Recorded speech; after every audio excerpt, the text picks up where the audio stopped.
Hello नमस्कार। मैं भावेश वर्मा। मैं अपने वर्मा टीचिंग क्लास में आपका हार्दिक स्वागत करता हूँ।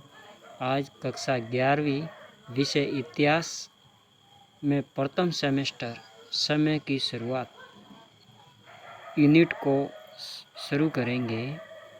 इसलिए सबसे पहले देखेंगे कि मनुष्य जो थे वो पहले मनुष्य न होकर पहले क्या थे। जैसे हम वानरों की संतान हैं तो वानरों की संतान धीरे धीरे किस प्रकार आदमी के रूप में परिवर्तन हुई इसके बारे में जानेंगे। मैं पेन का यूज करता हूँ। जैसे पहले अपन इस प्रकार से वानर थे और फिर धीरे धीरे अपन ने हाथों से चलना सीखा और बाद में धीरे धीरे डेवलप होके अपन एक आदमी के रूप में बदल गए। ये पहला वानर है जिसका नाम है ऑस्ट्रेलोपिथिकस, जो अफ्रीका में पाया गया। उसके कोई न कोई साक्ष्य मिले हैं। आज से कई वर्षों पहले की बात है कि समय की जो शुरुआत होती है उससे पहले क्या था, तो उसकी बात अपन कर रहे हैं। ऑस्ट्रेलोपिथिकस जो अफ्रीका के अंदर पाया गया, उसके कोई न कोई साक्ष्य मिले हैं। अपने भारत में कोई साक्ष्य नहीं मिला। तो जो सबसे पहले जो साक्ष्य मिले थे वो अफ्रीका के अंदर मिले थे। बारे में अपन बातें करेंगे कि वानर से होमो एबिलिस और फिर वे होमो इरेक्टस, होमो निएंडरथैलेंस और फिर होमो सैपियंस किस प्रकार बने और ये आदमी हैं। ये किस प्रकार से समय की शुरुआत के साथ साथ में ये डेवलप हुआ, इसके बारे में अपन पढ़ेंगे। आगे देखते हैं। समय की शुरुआत से आपके पहले चैप्टर का नाम है समय के शुरुआत। अब है मानव का प्रादुर्भाव किस प्रकार से हुआ। तो मानव के प्रादुर्भाव के बारे में अपन देखेंगे कि ऐसा माना जाता है कि आज से लगभग 56 लाख वर्ष पूर्व, यानी 56 लाख वर्ष पहले की बात है कि हमारे भूमंडल पर मानव के समान प्राणी अस्तित्व में आए। यानी थे मानव ही, लेकिन मानव के समान वानर जो बिल्कुल ही मनुष्य की तरह दिखते थे, तो मानव के समान प्राणी जो थे वो अस्तित्व में आए। उसके पश्चात इस आदि मानव के अनेक रूप प्रकट हुए। उसका जो नाम था वो था आदि मानव। मैं इसको बैक करता हूँ। पश्चात आदि मानव के अनेक रूप प्रकट हुए और कालांतर में विलुप्त हो गए और धीरे धीरे वानरों की जो प्रजाति थी वो अलग अलग भागों में, अलग अलग क्षेत्र में फैल गई और अलग अलग क्षेत्रों में उनके क्षेत्र के आधार पर उनके नाम भी रखे गए और उन वानरों को अपन आदि मानव कहते थे। आदि मानव का मतलब होता है आधा मानव दिखता था और आधा वानर दिखता था। आदि मानव के अनेक रूप प्रकट हुए और कालांतर में वो क्या हो गए, विलुप्त। ऐसी कोई घटना घटित हो गई जिससे आज वो दिखाई नहीं पड़ते। जैसे डायनासोर आपने नाम सुना होगा, पहले बहुत थे लेकिन अब धीरे धीरे वो विलुप्त हो गए। इस प्रकार मानव का क्रमिक क्या हुआ, विकास हुआ और इस प्रकार मनुष्य का क्रमिक विकास होता है। आधुनिक मानव का प्रादुर्भाव अपन पढ़ रहे। आधुनिक मानव का प्रादुर्भाव यानी कि धीरे धीरे मनुष्य ने किस प्रकार से ग्रोथ की उसके बारे में पढ़ रहे हैं। तो आधुनिक मानव का प्रादुर्भाव लगभग 1.60 लाख वर्ष पूर्व हुआ, यानी 1,60,000 वर्ष पहले हुआ आधुनिक मनुष्य का प्रादुर्भाव। प्रारंभिक मानव जंगली जानवरों का शिकार करके, पहले मानव जो होते थे वो क्या करते थे, जंगली जानवरों का शिकार करते थे। उनको भोजन बनाना आता नहीं था। वो पेड़ पौधों से कंद मूल यानी फल फूल खाकर अपना जीवन यापन करते थे। फल प्राप्त करके अपना पेट भरते थे। इस प्रकार से अपना जीवन यापन करते थे। 8 लाख वर्ष पहले की बात है कि इस प्रकार से मनुष्य धीरे धीरे शिकार किया करता था, जानवरों को खाता था, उनके ऊपर निर्भर रहता था। पेड़ पौधों से कोई फल प्राप्त होता था तो वो खा लेता था और कोई मांस, मरे हुए पशु पक्षी है उनका सेवन किया करता था। फिर धीरे धीरे प्रारंभिक मानव ने पत्रों से औजार बनाना व आपस में वार्तालाप करना सीख लिया। धीरे धीरे मनुष्य ने क्या किया, मानव ने क्या किया कि दो पत्रों को आपस में टकराया, चिंगारी उत्पन्न की, आग का आविष्कार किया, औजार बनाना सीख लिया और फिर आपस में वो वार्तालाप भी करते थे।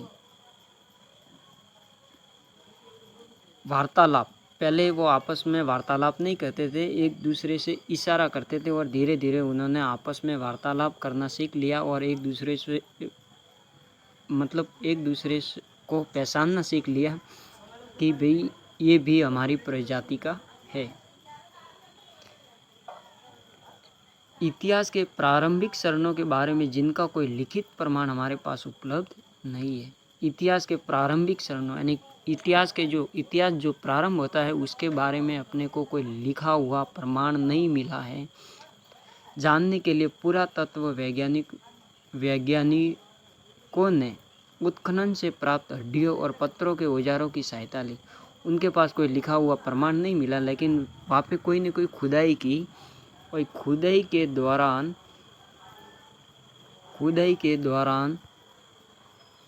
प्राप्त हड्डियाँ मिली, पत्थरों के औजार मिले और फिर उनका सौदा यानी कि कार्बन सौदा के माध्यम से वैज्ञानिक क्या करते हैं, उनका पता लगाते हैं कि ये कितने वर्ष पुराना है और एक हड्डी है तो किसकी है, ये औजार किस काम में लिए जाते थे, उनका पता लगाया। उसके बाद प्रारंभिक मानव के इतिहास को समझने में मानव जीवाश्मों की खोजें करने लगे। यानी जो वैज्ञानिक थे, प्रारंभिक मानव के इतिहास को समझने के लिए मानव क्या करते थे, जीवाश्मों की खोज। जीवाश्म का मतलब होता है कि बहुत समय तक, कई सालों तक जमीन के अंदर दबे हुए कोई हड्डियाँ, मांस या फिर कोई औजार मिलता है, उसको कहते हैं जीवाश्म। पत्थर के औजार और गुफाओं की चित्रकारी हमें सहयोग प्रदान करती है। तो वहाँ पे कोई न कोई खुदाई के दौरान कोई गुफाएं प्राप्त हुई और गुफाओं के अंदर चित्रकारी की गई है, वो हमें इतिहास के बारे में सहयोग प्रदान करती है। इसके बाद धीरे धीरे मानव का क्या होता है, क्रमिक विकास, यानी कि मानव का विकास किस प्रकार से होता है। तो मानव का विकास किस प्रकार से हुआ उसके बारे में देखेंगे।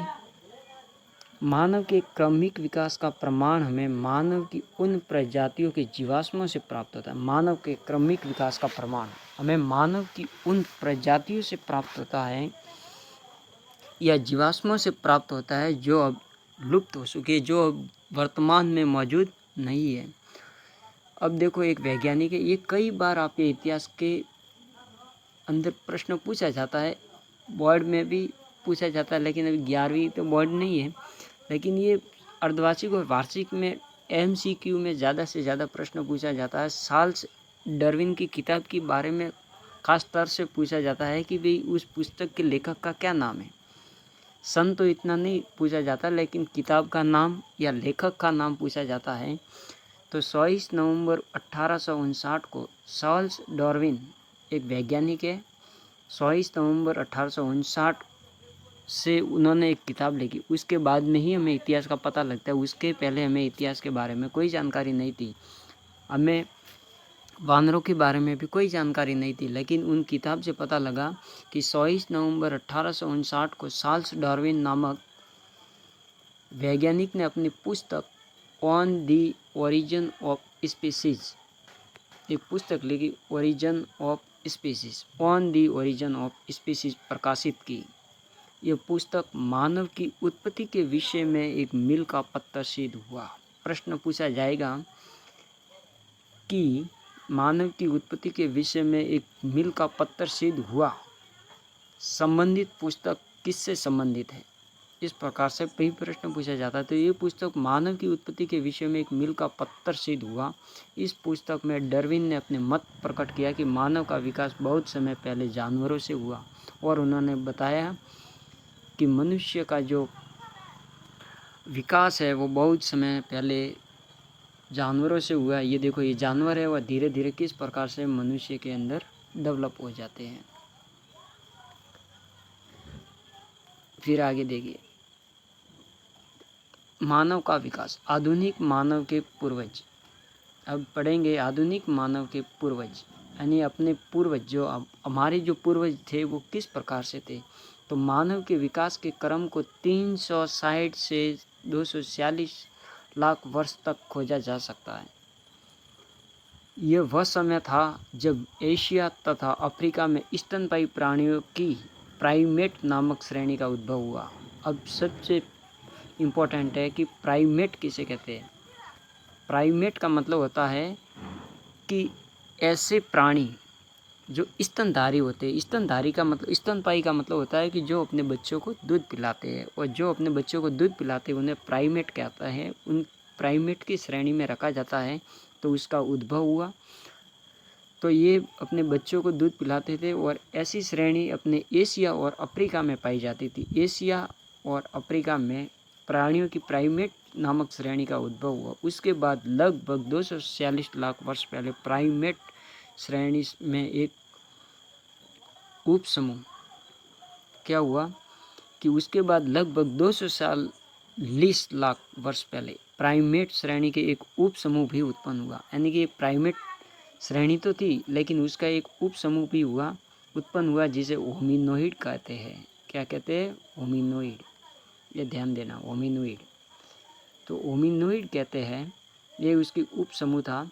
इस उप समूह में वानर यानी एप, वानर का मतलब होता है वानर यानी एप शामिल थे। लगभग 56 लाख वर्ष पहले हमें अपने होमिनिड प्राणियों के अस्तित्व का अफ्रीका से साक्ष्य मिले, और इसी होमिनिड उप समूह जो प्राइमेट के उप समूह था, उसके जो अवशेष थे लगभग 56 लाख वर्ष पहले साक्ष्य प्राप्त हुए थे। वो होमिनिड के वो कहाँ पे प्राप्त हुए थे? अफ्रीका में साक्ष्य मिले। अफ्रीका के अंदर उसके साक्ष्य प्राप्त हुए। ये PDF मैं आपको टेलीग्राम चैनल पे दे दूंगा। इसके लिंक भी मैं इसी वीडियो के कमेंट बॉक्स में दे दूंगा। वहाँ से आप डायरेक्ट ही टेलीग्राम पे जाइए और वहाँ से उसको डाउनलोड कर लीजिए, और अच्छे से बार बार इसका रिवाइज कीजिए। तो इस उप समूह के जो साक्ष्य थे वो हमें अफ्रीका में मिले। अब आगे होमिनिड समूह के प्राणियों की विशेषताएं किस प्रकार से थी, कि विशेषताएं क्या क्या थी। तो देखो, मस्तिष्क का जो आकार था वो बड़ा होता था। देखो, मस्तिष्क जो का आकार जो था, दिमाग यानी खोपड़ी का जो आकार था वो बड़ा होता था। पैरों के बल सीधे खड़े होने की क्षमता थी। वो क्या होते थे कि पैरों के बल सीधे खड़े हो सकते थे। 2 पैरों के बल चलना आता था। हाथों की विशेष क्षमता जिनसे वह औजार बना सकते थे। ये 4 पॉइंट इम्पोर्टेंट है कि परीक्षा में पूछा जाएगी कि होमिनिड समूह की प्राणियों की विशेषता बताओ। तो एक तो होता था उनके मस्तिष्क का आकार बड़ा होता था, पैरों के बल सीधे खड़े होने की क्षमता, 2 पैरों के बल चल सकते थे, हाथों की विशेष क्षमता जिनसे वो औजार बना सकता था। ये देखिए, अब धीरे धीरे ये 2 पैरों पे चल रहा है, और फिर उसके हाथ जो थे वो औजार पकड़ने के लायक हो गए थे। उनकी खोपड़ी बड़ी होती थी। अब देखो, इसका प्रमाण हमें पैरों के निशान से पता लगा है कि वो 2 पैरों पे चल सकते थे। अब होमिनिडों को कई शाखाओं में बांटा जा सकता है। होमिनिडों की मुख्य 2 शाखाएं थी, एक तो थी ऑस्ट्रेलोपिथिकस और एक थी होमो। अब देखो, होमिनिडों की कई शाखाओं में बांटा जा सकता है। ऑस्ट्रेलोपिथिकस एवं होमो प्रमुख है। ये 2 इम्पोर्टेंट है। ऑस्ट्रेलोपिथिकस एवं होमो में मुख्य अंतर मस्तिष्क के आकार, जबड़ों और दांतों के आधार पर किया जा सकता है। ऑस्ट्रेलोपिथिकस और होमो के मुख्य अंतर जो थे, उनके मस्तिष्क खोपड़ी के आधार पर किया जा सकता है, जबड़े अलग अलग होते थे, दांतों के आधार पर उनका वर्गीकरण किया जा सकता है। ऑस्ट्रेलोपिथिकस के मस्तिष्क का आकार होमो की अपेक्षा बड़ा होता था। वो ऑस्ट्रेलोपिथिकस जो है, उनका जो मस्तिष्क जो था वो होमो की अपेक्षा बड़ा होता था। जबड़े अधिक भारी होते थे और दांत भी अधिक बड़े होते थे। ये देखिए यहाँ पे, ये ऑस्ट्रेलोपिथिकस है, उनकी मस्तिष्क का आकार बड़ा है, उनके जबड़े भी बड़े हैं, उनके दांत भी बड़े हैं, और ये होमो है जो पूरा आदमी की तरह, मनुष्य की तरह दिखता था।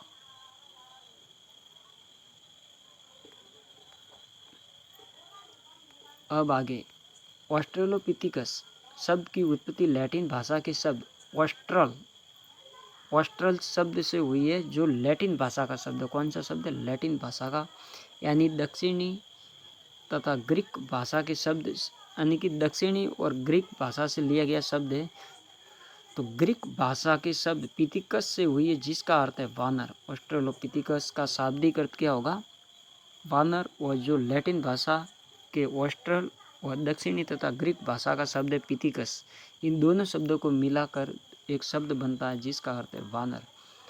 हड्डियों की रचना के आधार पर प्रारंभिक मानव के अवशेषों को विभिन्न प्रजातियों में विभाजित किया गया है।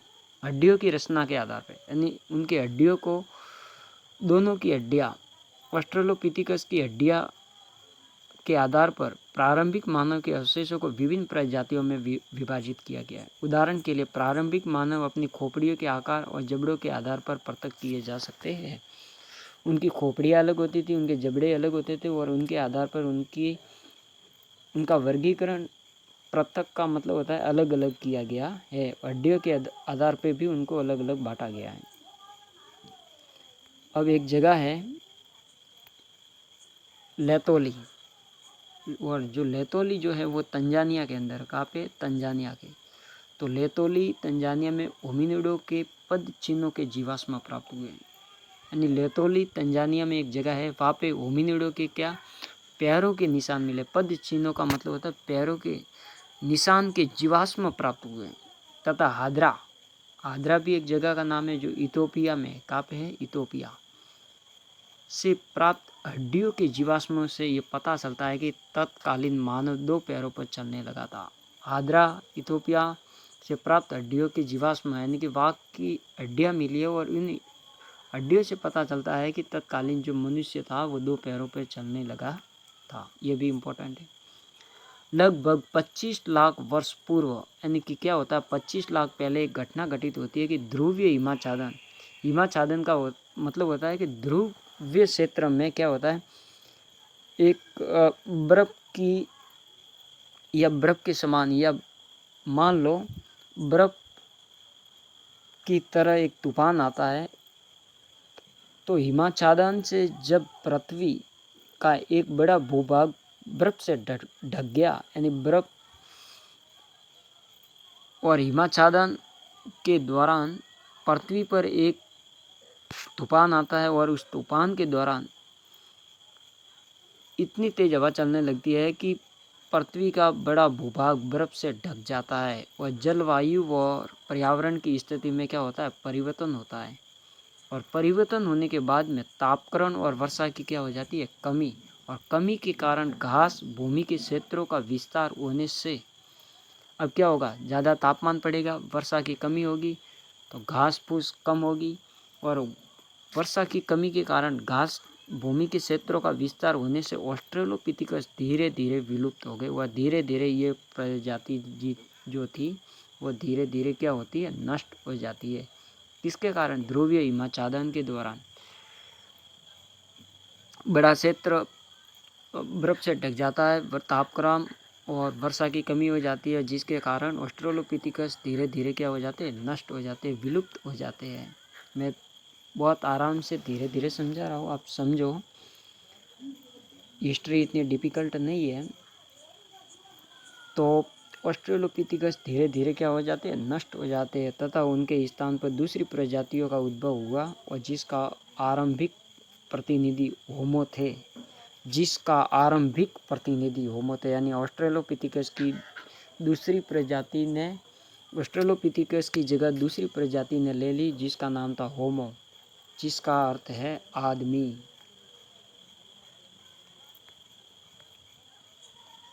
अब होमो के बारे में पढ़ेंगे। अब ऑस्ट्रेलोपिथिकस जो था वो नष्ट हो गया, विलुप्त हो गया। होमो लैटिन भाषा का शब्द, ये भी ऑस्ट्रेलोपिथिकस की तरह होमो भी लैटिन भाषा का शब्द है, जिसका अर्थ है आदमी। वैज्ञानिकों ने होमो को कई प्रजातियों में विभाजित किया है। वैज्ञानिकों ने अपने अपने अलग अलग मत दिए हैं और मत के आधार पर होमो की कई प्रजातियां विभाजित की है कि उनके बारे में भी पढ़ेंगे। जैसे उनकी 3 प्रजाति इम्पोर्टेंट है। एक तो है एबिलिस।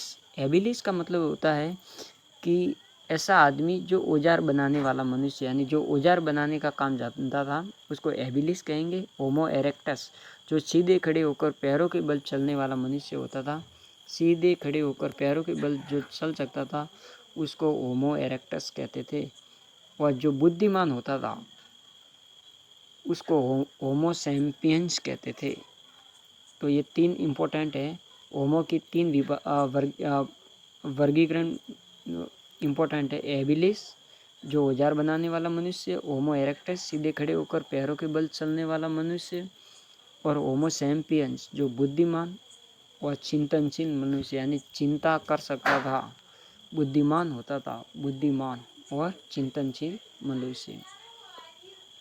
होमो एबिलिस के जीवाश्म, अब होमो एबिलिस जो है औजार बनाने वाला मनुष्य, इसके जीवाश्म इथियोपिया में ओमो और तंजानिया में ओल्डुवई गोर्जा या गोर्ज से प्राप्त हुए।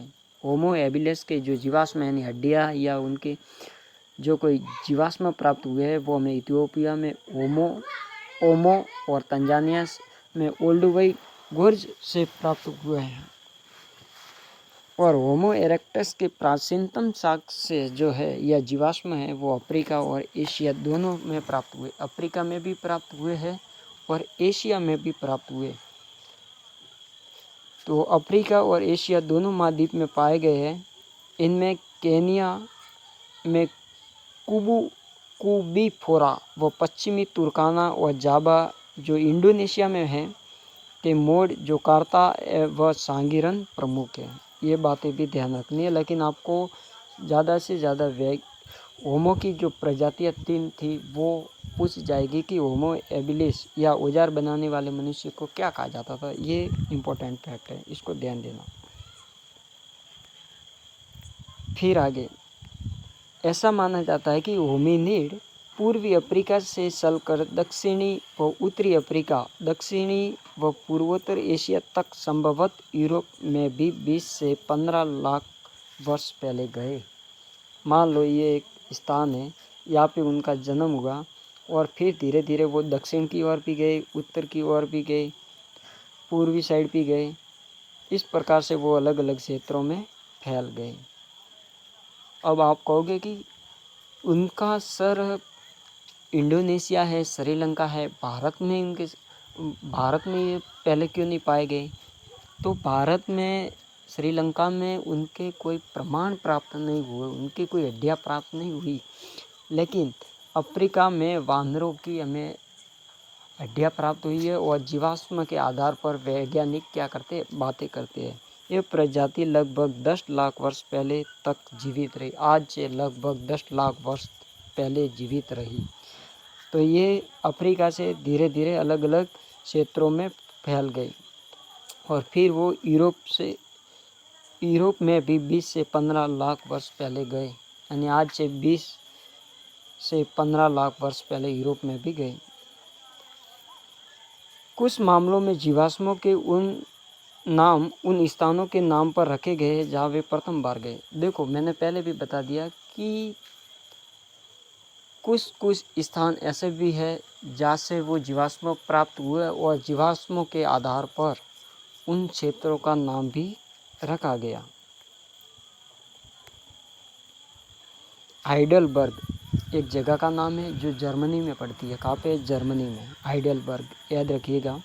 हाइडेलबर्ग जर्मनी में पाए जाने वाले जीवाश्म होमो हाइडेलबर्गेसिस तथा निएंडर घाटी में पाए जाने वाले जीवाश्म होमो निएंडरथैलेसिस कहलाए। देखो हाइडेलबर्ग जर्मनी में जो कोई जीवाश्म में प्राप्त हुए होमो के, और उसी हाइडेलबर्ग जर्मनी में पाए जाने वाले जीवाश्म होमो हाइडेलबर्गेसिस, यानी हाइडेलबर्ग एक क्षेत्र का नाम है और उसका नाम भी जीवाश्म के आधार पर नाम पड़ा होमो हाइडेलबर्गेसिस।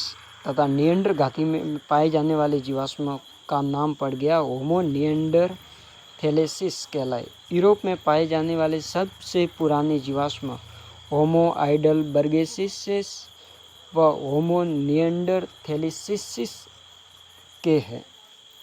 इन दोनों जीवाश्मों की प्रजातियां होमो सैपियंस अभी जो बुद्धिमान व चिंतनशील मनुष्य होता था उसके बारे में, इन दोनों जीवाश्मों की प्रजातियां होमो सैपियंस यानी आदि प्राज्ञ मानव यानी आधा मानव दिखता था आधा वानर दिखता था की है। हाइडेलबर्ग मानव के जीवाश्म अफ्रीका, एशिया तथा यूरोप में पाए गए। देखो, हाइडेलबर्ग मानव के जो जीवाश्म हैं वो अफ्रीका, एशिया और यूरोप में पाए गए, क्योंकि वो धीरे धीरे अफ्रीका से इधर उधर क्षेत्रों में दक्षिण पूर्व उत्तर में फैल गए। इस प्रकार से अफ्रीका, एशिया और यूरोप में उनके क्या मिले, साक्ष्य मिले। तो ठीक है, ये आज की इतनी क्लास थी इतिहास की, 11वीं क्लास की। ये मेरी पहली क्लास है। उम्मीद करता हूँ कि मेरी बात आपको समझ में आई होगी। आप बार बार नोट्स निकालें इसके, और या मोबाइल से PDF के माध्यम से पढ़ें, बार बार इसका रिवीजन करें। धन्यवाद।